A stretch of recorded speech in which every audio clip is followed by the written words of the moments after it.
Just when you think you've seen it all, well, Nintendo goes off and does a Nintendo thing, and I didn't really mean that as a compliment.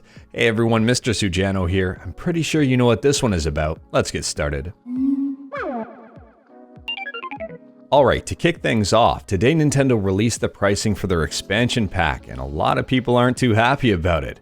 And they also released the N64 controller and Genesis controller, and one of them is sold out. The N64 controller almost immediately sold out. You could buy up to 4 of these per Nintendo account, and that's what a lot of people seem to be doing. The Genesis controller is still available, both in the States and in Canada.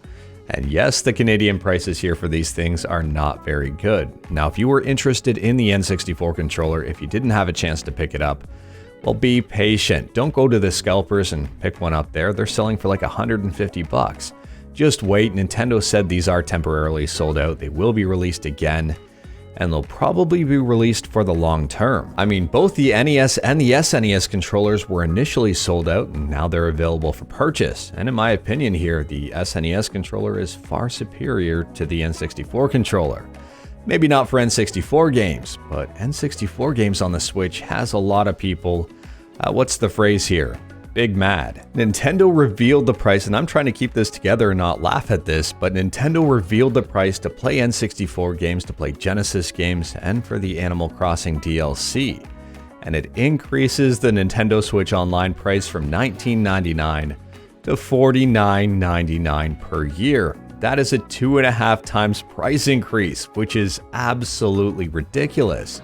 And things get even more ridiculous if you look at the family account. The family account jumps from $35 all the way up to $80, over double the price just for access to this stuff.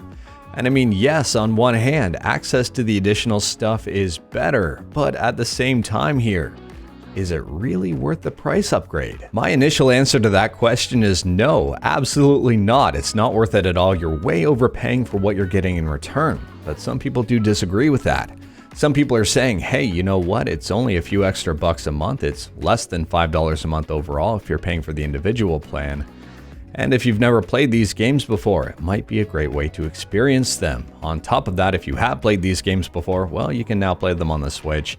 And these games will have some additional features, like online multiplayer. Now, even with those counter arguments, my answer still remains the same. I think this is way too much of a price increase. I don't see the value here, but I'm not going to tell you how to spend your money. If you want to upgrade, if you see the value, by all means, go on ahead. Upgrade. I'm really not going to stop you, and these are some pretty darn good games. For the online multiplayer, I'm not getting excited about that. It's no secret, well, this is my opinion here, but it's no real secret that Nintendo servers kinda suck. Now, for those of you that think I'm way out of line for this style of thinking, well, I can straight up tell you that I'm not alone. Take a look at the like-dislike ratio on Nintendo's official video, with over 500,000 views. Now, I personally expected maybe a 50% price increase to bring the price of the service to $30 a year overall. I didn't expect a 2.5 times price increase to bring it up to 50 bucks per year for the individual pass. I'm curious to see how many people actually upgrade their accounts here and how many people don't.